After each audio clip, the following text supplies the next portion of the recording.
하나님의 은혜와 평안이 오늘 예배드리는 여러분 심령과 삶 가운데 늘 함께 하시기를 기원합니다. 스튜어트 골드라는 분이 지은 핑이라는 제목의 책이 있습니다. 아주 제목이 조금 독특합니다. 여러분, 핑이라는 단어의 의미가 무엇입니까? 총알이나 공이 날아갈 때 내는 소리 또는 모양을 핑이라고 합니다.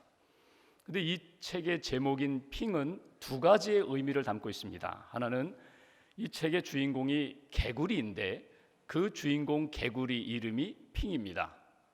또 하나의 의미는 이 주인공 개구리가 늘 살던 그 연못의 물이 점점 말라갑니다. 그래서 더 이상 이곳에서 살 수가 없어서 새로운 땅으로, 새로운 환경으로 움직이기 위하여 첫 번째 점프하는 그 모습을 핑이라고 했습니다. 우리가 살아가는 동안 삶의 여정 가운데 또는 우리의 신앙의 여정 가운데 도약할 때가 있습니다. 도약해야 할 때가 있고 변화를 주어야 할 때가 있습니다. 그때 필요한 것이 의도적인 삶입니다. 그래서 이 책에서 강조하는 것은 나의 삶의 여정 가운데 특별히 신앙적으로 표현한다면 내가 신앙생활을 시작하고 신앙 안에서 믿음이 성장하며 성숙해 되기 위해서는 의도적인 그런 삶이 우리에게 필요하다. 이 책에서 몇 가지 우리에게 강조하는 것이 있습니다. 첫째는 인생의 분명한 목적과 목표를 세우라는 것입니다. 그냥 흘러가는 대로, 주어진 대로, 바람 따라 물결 따라 그렇게 흘러가는 인생이 아니라 내가 누구인가, 나는 지금 어디로 가고 있는가, 내 사는 목적은 무엇인가, 내게 주신 이 일, 내가 왜 이 일을 해야 되는가, 분명한 목표와 목적을 점검하면서 살아가야 된다. 또 하나는 우연으로 살지 말고 바른 선택으로 살라고 이야기합니다. 여러분, 세상 사람들은 자기에게 일어나는 뜻하지 않은 사건들을 만날 때 이건 우연히 일어난 일이야, 또 이건 팔자야, 이건 있을 수 있는 일이야, 이렇게 넘어가지만 여러분, 우연이 아니라 선택과 바른 선택과 그 선택에 따른 책임감을 가지고 책임의식을 가지고 살아가야 한다. 그는 책에서 강조합니다. 바른 선택을 하고 그 선택에 대한 책임감을 가지고 사는 인생, 그것이 의도적인 삶을 사는 인생이고 그렇게 살아야 반듯해질 수 있다. 한 가지만 더 소개하면 지금 자신에게 일어나는 이 일에 대하여 긍정적으로 바라보고 받아들이라는 것입니다. 왜 이런 일이 내게 일어났지 원망하고 불평하고 투정 부리는 인생이 아니라 감사하고 그 속에 나에게 주신 의미를 찾는 인생. 신앙적으로 이야기한다면 하나님이 왜 내게 이런 사건을 주셨을까? 하나님의 뜻을 품어보고 하나님이 이 일을 통하여 내게 주시는 은혜가 무엇인지 은혜를 찾고 이 일을 통하여 하나님이 앞으로 이루어 가실 여호와 이레의 그 역사를 믿음으로 준비하면서 사는 인생, 그것이 바로 의도적인 삶을 사는 바른 인생이라고 책에서 소개합니다. 여러분에게 한번 이런 질문을 드려보고 싶습니다. 여러분은 지금까지 분명한 뜻을 가지고 사셨습니까? 아니면 뜻 없이 그냥 되는 대로 주어진 대로 그렇게 사셨습니까? 여러분이 의도적으로 한 일들, 의도적으로 하니까 좀 어려운데 쉽게 표현하면 이런 거죠. 여러분이 지금까지 선택하고 결정한 일들 가운데 정말 잘했다, 내가 이건 정말 잘했다 하는 그 일은 무엇입니까? 오늘 예배드리러 교회에 오셨습니다. 예수님께 믿음으로 고백하며 기도하기 위하여 오셨습니다. 여러분, 오늘 아침 교회에 오기로 결정한 것, 여러분 예배자로 하나님 앞에 나온 것, 이건 우리의 일과 가운데 너무나 잘한 결정입니다. 하나님이 보실 때에 기뻐하실 만한 그런 결정하며 선택하며 지금도 나는 살고 있는가? 예수님을 믿는다는 게 무엇인가? 그냥 성경책 들고 교회에 와서 예배드리고 지하식당에 가서 밥 먹고 쇼핑하고 그리고 집에 들어가는 것, 이게 신앙생활일까? 정말 예수 믿는다는 게 뭘까? 예수님이 내 인생의 길이 되시고 진리가 되시고 생명이 되신다는 것, 이것을 날마다 믿음으로 고백하면서 예수님 때문에 내가 구원받았습니다, 예수님을 믿음으로 구원함 받았습니다, 예수님을 믿음으로 하나님의 사랑을 지금도 느끼고 있습니다, 예수님을 믿음으로 아직까지도 내 안에 이런 어려운 문제들이 있지만 주님께 맡길 수 있습니다. 주님께서 이 일을 통하여 놀랍게 새롭게 역사하실 줄 믿습니다. 그리고 두려움과 불안을 뛰어넘는 평강과 담대함으로 사는 것, 그것이 예수님을 믿는 삶의 모습입니다. 우리가 요한복음 말씀을 보고 있습니다. 요한복음은 21장으로 되어 있습니다. 그 가운데 1장부터 12장까지는 전 무리들을 향하여, 대중들을 향하여, 유대인들을 비롯한 모든 사람들을 향하여서 예수님이 말씀도 하시고 기적도 베푸신 그런 말씀입니다. 근데 13장부터, 다음 주부터 보겠지만 13장부터는 달라요. 대상이 제자들에게 집중됩니다. 제자들을 위하여 기도하시고 제자도에 대하여 말씀해 주시고 십자가를 지시고 죽으시고 부활하시는, 그리고 낙심한 제자 찾아가셔서 다시금 일으켜 주시는 그런 말씀이 요한복음의 구조입니다. 요한복음 1장부터 12장에 유대인들을 비롯한 무리들을 향하여 하신 말씀 가운데 오늘 본문은 마지막 장면입니다. 그러니까 오늘 본문의 내용을 보면은 이미 여러 번 말씀하신 내용에 대하여 너무나 중요하기 때문에 반복하며 강조하는 그런 말씀입니다. 또 하나 다른 것이 있다면, 그동안 예수님이 말씀하실 때 비유로도 말씀하시고 기적으로도 말씀하시고 아주 쉽게 알아들을 수 있도록 소곤소곤 조용히 말씀하셨는데, 오늘 본문의 말씀은 달라요. 외쳐 이르시되, 아주 큰 소리로. 크라조라는 것은 영어로 하면 cry out이거든요. 막 소리를 지르는 거예요. 듣지 못할 사람이 하나도 없어요. 다 들어요. 바디메오가 예수님이 지나가신다고 하자 다윗의 자손 예수여 나를 불쌍히 여기소서 이렇게 외쳤던 것처럼, 예수님 못 들으실까 봐 큰 소리로 외쳤던 것처럼 오늘 예수님이 무리들을 향하여 큰 소리로 외치셨다는 것입니다. 무엇을 의미할까요? 예수님의 간절한 마음, 들어야 되는데, 이 말씀을 들어야 되는데, 그리고 믿어야 되는데, 예수를 믿고 말씀을 믿고 하나님을 믿고 구원받아야 되는데, 거듭나야 되는데, 새 삶으로 나아가야 되는데, 이 예수님의 간절한 마음이 담겨 있는 것이 오늘 본문의 말씀입니다. 그러면 예수님께서 마지막 무리들을 향하여 강조하셨던 그 외침은 무엇일까? 그리고 그 외침을 통하여 오늘 우리들에게 주시는 신앙적 교훈은 무엇일까? 먼저 44절과 45절 말씀을 봉독하겠습니다. 44절 45절 두 절 함께 봉독합니다. 예수께서 외쳐 이르시되 나를 믿는 자는 나를 믿는 것이 아니요 나를 보내신 이를 믿는 것이며 나를 보는 자는 나를 보내신 이를 보는 것이니라. 아멘. 여기 44절 45절에 보면은 나를 보내시니, 나를 보내시니 두 번에 나와요. 그러니까 나를 보내신 이는 누구예요? 예수님을 보내신 분이 누구예요?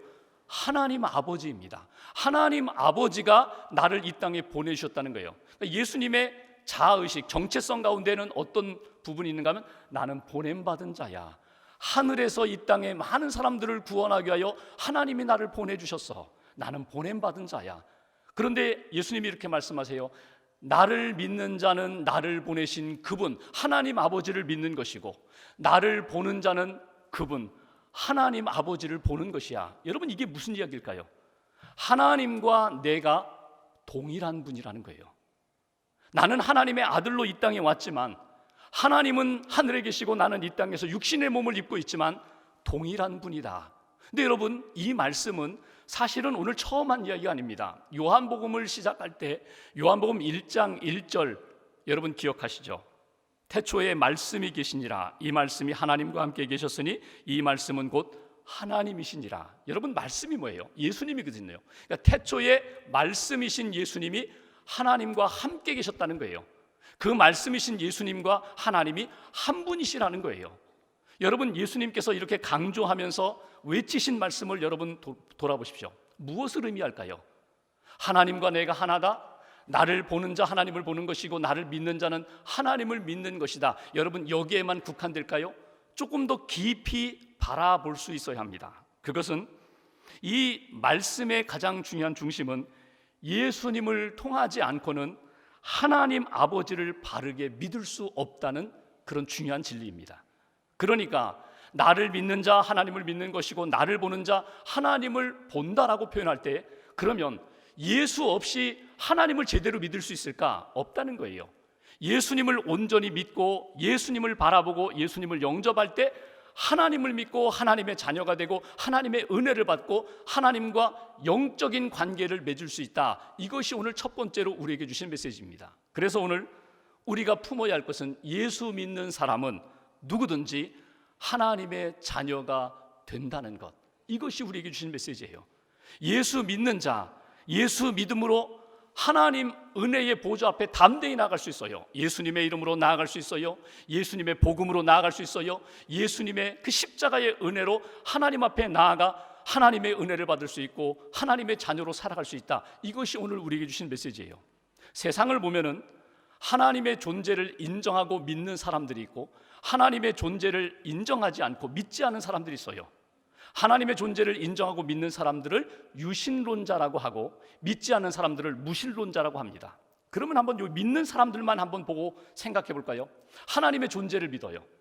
하나님을 다 믿어요. 우리가 하나님을 믿죠. 우리 교회의 성도들이 하나님을 믿죠. 근데 우리만 하나님을 믿나요? 유대교인들, 구약만 의지하며 살아가는 유대교인들도 하나님을 믿어요. 이슬람 교인들도 하나님을 믿어요. 몰몬교들도 하나님을 믿어요. 성경에 보면은 귀신들도 하나님을 믿어요. 여기 믿는다는 게 뭡니까? 하나님을 인정한다는 거예요. 하나님이 살아계신다는 걸 인정한다. 근데 그들의 믿음에 대하여 성경적으로 본다면 바른 믿음이 아니에요. 왜 그럴까요? 하나님은 믿는다고 하면서 하나님이 이 땅에 구원자로 보내주신 예수님은 부정합니다. 예수님은 인정하지 않아요.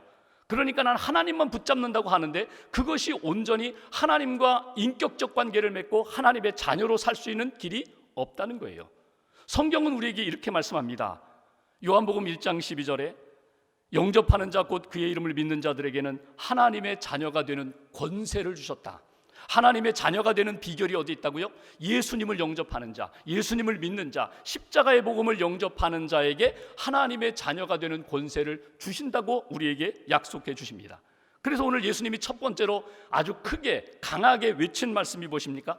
나를 믿으라는 거예요. 나를 믿으라. 하나님의 아들 되는 나를 믿으라.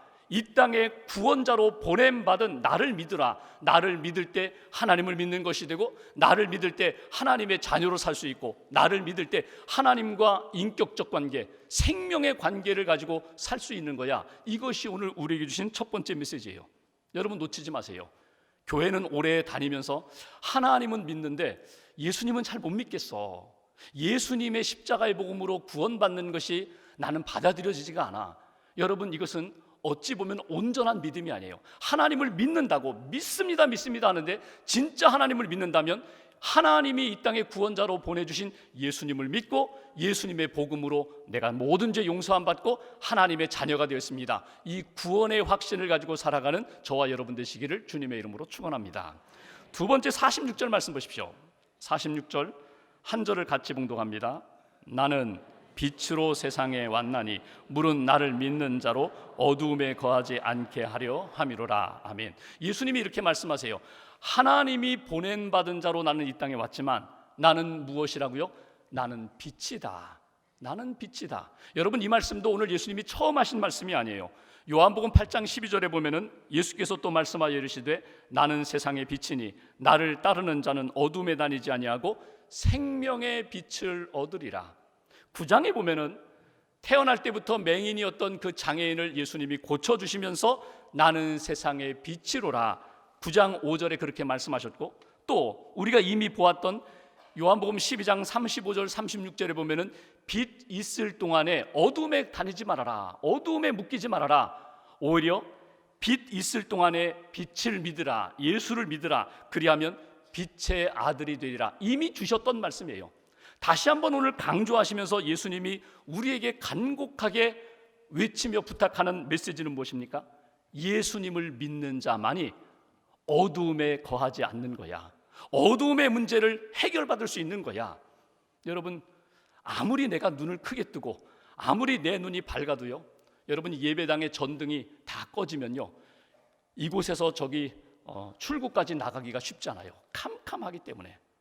어제 목양실에서 설교 준비하다가 한번 와봤어요. 와봤더니 익숙하잖아요. 여기 어느 정도 거리면 나갈 수 있고 쉽지 않아요. 쉽지 않아요.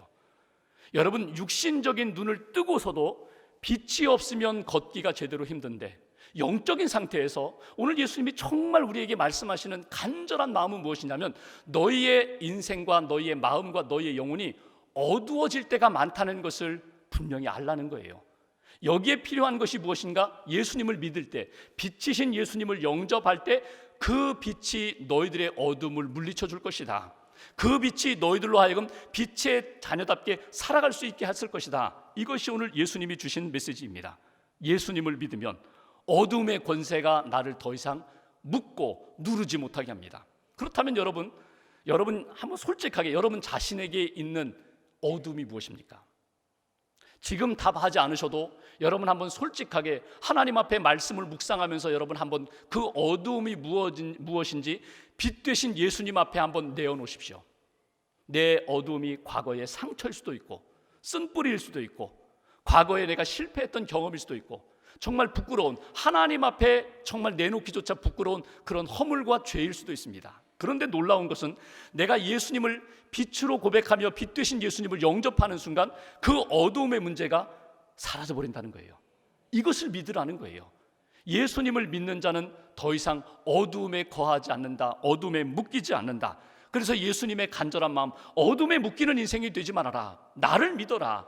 나를 믿고 빛의 자녀답게 살라고. 여러분 빛 되신 예수님을 영접하면 내가 어둠에 거하지 않는다. 내 영혼만이 아닙니다. 내 마음만이 아닙니다. 내 삶만이 아닙니다. 나로 하여금 내가 발광체는 아니지만 내 안에 계신 예수님의 빛이 나를 통하여 어둠을 비추는 역사를 만드세요. 어둠을 빛으로 바꾸는 역사를 만드세요. 예수 믿을 때 여러분 가정에서 처음 예수 믿는 분들 계시잖아요. 어려움도 있죠. 핍박도 있죠. 그때 그분들이 예수님을 붙잡고 내가 예수 믿고 구원받았는데 우리 어머니 아버지 우리 형제들 내 자녀들 예수 믿게 해달라고 여러분 기도하시면서 말씀 붙잡고 복음 붙잡는 게 무엇입니까? 빛 되신 예수님을 붙잡는 거예요. 처음에는 어려움이 있을지 모르지만 여러분 내가 기도하고 내가 말씀으로 권면하고 복음을 전할 때 빛 되신 예수님이 그분들의 영혼들을 만져주시잖아요. 어둠을 빛으로 비춰주시잖아요. 그런 역사에 쓰임받는 인생이 되라는 거예요. 내가 예수 믿고 구원받아서 내가 어둠의 문제를 해결할 뿐만 아니라 어두운 세력과 어두운 세상 가운데 빛의 역사를 만들라고. 여러분 세상의 문화와 세상의 문학과 예술을 보십시오. 아주 멋지게 그린 것 같죠? 근데 여러분 영의 눈을 떠서 보십시오. 영화 한 편을 보더라도 드라마 한 편을 보더라도 소설 한 권을 읽더라도 여러분 재미있게 읽었는데 야, 참 재미있다. 그런데 한 걸음 물러서서 믿음의 안경을 쓰고 바라보면은요 이것처럼 거룩하지 못한 역사가 많아요. 세상의 문화라는 것이 세상의 문학과 예술이라는 것이 하나님의 눈으로 바라볼 때는 아름답지 못한 것이 많다는 거예요. 다른 말로 이야기하면 어둠입니다. 어둠의 세력이라는 것이 무섭게 다가오는데 그 무서운 줄 몰라요. 그 어둠의 세력이 우리로 하여금 죽음으로 몰아가고 믿음에서 벗어나게 만들고 거룩하지 못하는 역사를 만들고 있는데 느끼지 못하고 살아가요. 근데 어느 날 예수님을 영접하고 내 안에 빛을 비추시는 예수님의 그 눈으로 바라보니까 아니에요. 이건 아니에요. 그러면 어떻게 돼요? 빛 되신 예수님 나에게 힘을 주셔서 내가 그 어둠을 빛으로 바꿀 수 있게 해달라고 기도하면서 사명자로서 빛의 사자로서 나아간다는 거예요. 영국의 정치가인 윌리엄 윌버포스에 대한 이야기를 여러분 한 번쯤 들어보셨을 겁니다. 이 사람은 정치가입니다. 국회의원입니다. 근데 이 사람이 예수를 믿었어요. 거듭난 그리스도인이 되고 보니까 이 정치계에 몸담고 있다는 것이 이게 참 부담스러워요. 이게 감당이 안 돼요. 그래서 존 뉴턴이라는 여러분 노예 상인으로 있다가 회개하고 목사가 된 나 같은 죄인 살리신 찬송가 305장 지은 그 목사님을 찾아갑니다. 그리고 상담을 합니다. 목사님 제가 정치계를 떠나야 될 것 같습니다. 저 국회의원으로서 바른 신앙인 국회의원으로서 살기가 어렵습니다. 떠나야겠습니다. 그때 존 뉴턴 목사님이 이렇게 조언을 합니다. 떠나지 마십시오. 당신은 그 의회에서 하나님이 기뻐하시는 빛의 역사로 사십시오. 제도를 바꾸십시오. 법을 바꾸십시오. 하나님이 기뻐하지 않는 법이 세워졌다면 그걸 바꾸셔야 합니다. 그 사명을 안고 그곳에 계십시오. 받아들였어요. 그리고 보니까 영국 이 법이라는 게 좋은 법이 참 많은데 성경적 기초를 놓고 볼 때에는 잘못된 법이 너무 많아요. 그 중에 하나가 뭐냐면 노예제도입니다. 노예제도. 당시 영국의 수입원의 3분의 1이 노예제도에 관련된 수익이었거든요. 그러니까 놓을 수가 없어요. 특별히 기득권에 있는 사람들, 이 노예제도를 놓을 수가 없어요. 그때 윌버포스가 150번에 걸쳐서 설득하고 연설하고 사람들에게 호소하면서 법을 바꾸게 됩니다. 힘들었죠. 근데 그가 강조했던 게 뭐예요? 돈에, 황금에 눈이 어두워서 진짜를 보지 못하면 하나님 앞에 나중에 어떻게 서려고 하느냐. 황금 때문에 눈이 어두워서 생명의 역사를 만들지 못하면, 빛의 역사를 만들지 못하면 나중에 어떻게 하려고 하느냐. 결국 그들의 마음을 움직여서 노예제도를 폐지하는 법을 만들게 됩니다. 여러분, 빛의 자녀라는 것은 나 혼자 빛 가운데 안주하고 평안하고 기뻐하는 것이 아니라 나를 통하여 어두움을 빛으로 바꾸시는 하나님의 역사에 쓰임받는 인생으로 주님이 기대하시고 만들어 가신다는 거예요. 이게 오늘 예수님이 외치시면서 당시의 무리들과 오늘 저와 여러분들에게 주시는 메시지입니다. 예수님을 믿고 어둠에 거하지 말아라. 예수님을 믿고 그 빛의 자녀답게 이 세상 어둠을 변화시키는 일에 쓰임받는 인생이 되어라. 마지막 한 가지 더 보죠. 47절 말씀 보십시오.